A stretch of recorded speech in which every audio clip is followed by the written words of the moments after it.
عزيزي المشاهد اللي على الحديدة، اهلا بيك مع تجميعة جديدة اقتصادية كمواصفات، انما كاسعار دي بقى انا هسيبها لك انت على حسب انت قد ايه متقبل وضع الجنيه قدام الدولار دلوقتي. والله شايف ان ده العادي في الوضع الحالي يبقى هي اقتصادية سعرا ومواصفات. غير متقبل فانت للاسف هتتعب معانا جامد جدا في التجميعات الفترة اللي جاية. ونبدا باول حاجه كده في التجميعه، البروسيسور الرايزن 5 5500. البروسيسور ده بيجي بعدد 6 انويه و12 ثريد، معتمد على معماريه زين 3، نفس المعماريه المستخدمه في بروسيسور الرايزن 5 5600 اكس. بيجي لك معاه كولر اي ام دي الستوك الريس ستيلز. الفرق الجوهري بينه وما بين ال 5600 اكس هو ان البروسيسور اللي معانا هنا ما بيجيش بخطوط الجيل الرابع من البي سي اي اكسبريس، بالتالي ده بيحجمك في شويه حاجات هحكي لك عليها بعدين. انما البروسيسور ده لما تيجي تشتريه هتشتريه بسعر 4699 جنيه. البروسيسور طبعا معتمد على اجدع سوكت من اي ام دي الاي ام 4، وبيدعم برد بشرايح مختلفه جدا من حيث التسعير والمواصفات. اشهرهم حاليا والاكثر انتشارا للفئه الاقتصاديه الاي 520.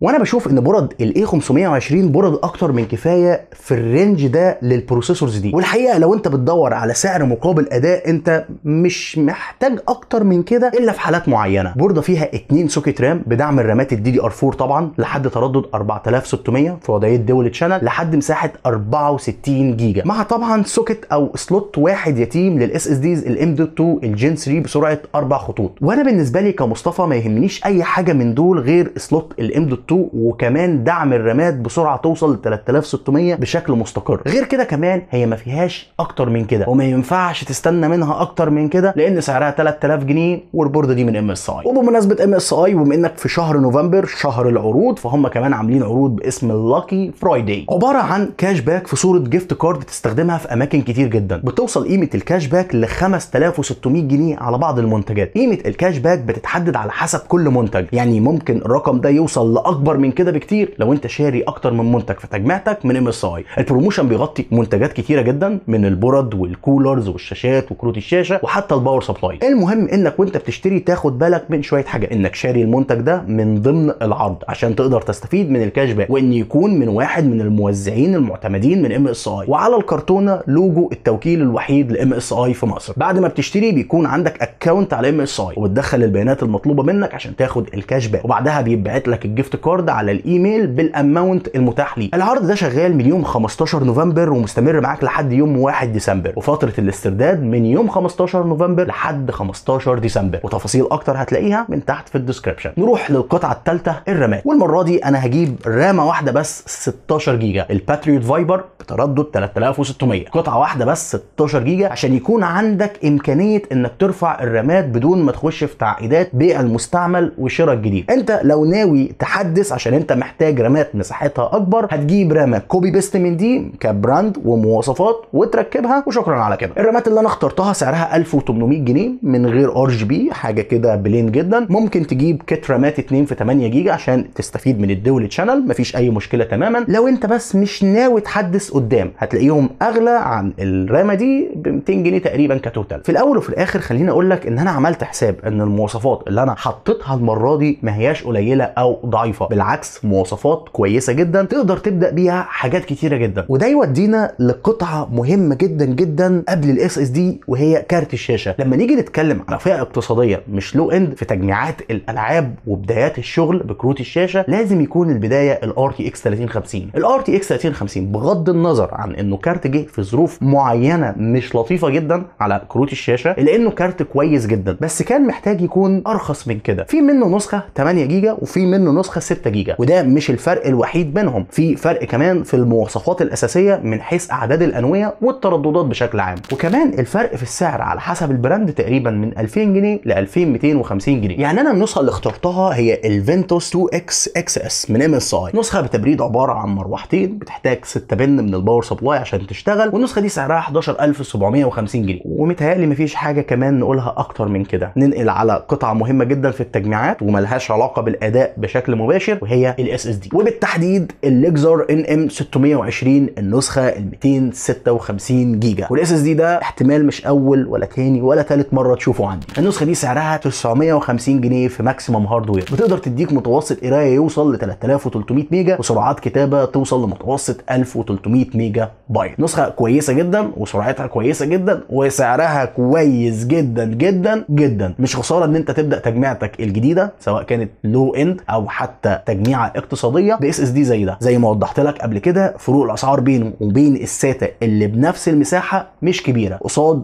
فرق السرعات الكبير. نروح لاخر قطعه او قطعتين الحقيقه. تجميعه زي كده لو حبينا نحسب هي بتسحب قد ايه من الطاقه عشان نختار احسن اوبشن بالنسبه لنا، هيكون 114 واط لكارت الشاشه على اعلى ضغط و64 واط للبروسيسور على اعلى ضغط. يعني توتال الاثنين مع بعض لو شغالين بنسبه ضغط 100%، ودي هتكون صعبه شويه بس ممكن تحصل، وارد جدا تحصل، 178 واط. هنحط 100 واط بشكل جزافي كده لباقي المكونات الثانيه، و22 واط من عندي يا عم عشان نقفل الرقم لاقرب رقم صحيح، فبنتكلم في 300 واط. توتال تجميعه زي دي يزيد او يقل على حسب انت حاطط ايه. في الحاله دي انت مش محتاج احسن من الكومبو كيس باور سبلاي باتمان التجميعات الاقتصاديه والتجميعات الرخيصه او اللو اند والتجميعات المتوسطه في بعض البراندات. ده عشان توفر في الميزانيه على قد ما تقدر، وفي نفس الوقت تاخد حاجه كويسه يكون فيها 600 واط، وده بيكون اكتر من كفايه لان ده كمان المنتشر بنسبه كبيره جدا. كيس زي كده هتكون الزاندر فيلكس بس بباور 600 واط 80 بلس وايت، مش 650 واط المره دي. اكتر من كفايه على المواصفات دي، هيشغل التجميع بدون اي مشكله تماما على اي مستويات ضغط انت عاوزها. بتيجي بواجهه من المش او واجهه مخرمه عشان التهويه، باب من الازاز عشان تشوف المكونات اللي جوه اللي هي مش بتنور اساسا، 4 مراوح ادريسبل ار جي بي ومساحه كفايه للمكونات بتاعتك ومكونات اكبر من كده، وسعرها للنسخه ال 600 واط هو 3199 جنيه مصري. يعني التوتال قبل ما نخش على الاداء ودرجات الحراره هيكون 25397 جنيه. بس لو رحت الماكسيموم هاردوير كالعاده كده وقلت لهم انك جاي من طرف فئي، هتقدر تاخد التجميعه دي بسعر 24000 جنيه، يعني عندك خصم بقيمه 1397 جنيه بما يوازي 149 دينار كويتي، 486 دولار امريكي، 1786 درهم اماراتي او 1826 ريال سعودي، ده بالتحويل من الجنيه المصري لباقي العملات التانية. غير كده كمان لما تيجي تخش على الموقع اللي هتلاقي اللينك بتاعه تحت في الديسكريبشن جنب لينك التجميع على طول او تحته او فوقه، هتلاقي تاب باسم باندلز. دي هتخش عليها هتلاقي فيها كل التجميعات اللي انت عاوزها، من ارخص تجميعه ممكنه لاغلى تجميعه ممكنه. والتجميعات دي ما هياش اسطمبه جاهزه كده وخلاص هتختارها وشكرا، بالعكس هي اولا بيتعمل عليها تحديثات كل شهر على حسب الاستوك المتاح، ثانيا ودي اهم حاجه ان كل تجميعه جواها رينج كبير جدا من التعديلات اللي تقدر تعملها عليها، سواء تزود في الرامات او تنقص في الرامات او تغير البراند خالص او تغير البروسيسور بحاجه اعلى حاجه اقل، كارت شاشه اعلى كارت اقل، تضيف تبريد، تغير الباور، تغير الكيس. انت عندك حريه كبيره في الاختيار بسكريبت بسيط جدا يقدر يديك الاوبشن والسعر في لحظتها من غير ما تحس انك محتاج تسافر وتعمل حسابات كتيره جدا، ومكانهم في مصر الجديده وفي اسكندريه. نروح بقى لاهم حاجه الاداء، وعاوزك تركز معايا شويه في النقطه دي. البروسيسور ده بيسحب في الوقت الحالي قول 65 واط، ده على التجميعه دي. انا كانت ليا تجربه مع البروسيسور ده، بس الاختلاف ان البورده اللي انا كنت بجربه عليها كانت اعلى بكتير، كانت اكس 570 اس على ما اتذكر. في التجربه دي اللي كانت ببورد اعلى البروسيسور كان واصل ل 80 واط، يعني مع تغيير البورد انت خدت استهلاك طاقه اعلى اللي بيترجم نفسه لاداء اعلى. بس خلي بالك احنا اللي بيحكمنا اننا نختار البورد الاي 520 هو السعر. انت عاوز تعمل تجميعه اقتصاديه زي دي مش هينفع تروح لبورد سعرها مثلا 5000 ل 7500 اللي هي البي 550، دي بورد اغلى من البروسيسور ذات نفسه. طب ليه ما خدتش ال 12400 مثلا؟ هقول لك لان البورد ال H610 مش رخيصه، هي اغلى من الاي 520 وهي برضه DDR4، وغير كده كمان بروسيسور انتل بيسحب طاقه اعلى توصل ل 138 واط وكمان اغلى سعرا. فمقارنه بانتل واي ام دي، لا اي ام دي في الاجيال القديمه لازالت حل ارخص. بس هقول لك على حاجه واحده بس تنفعك فيها انتل، لو هتجيب كارت اعلى من ال 3060 وال 3060 تي اي، ده اهم فرق بالنسبه لك، لان كروت ال 4060 وال 4060 تي اي بيشتغلوا على 8 خطوط جيم 4. لو انت البروسيسور بيدعم خطوط الجيل الثالث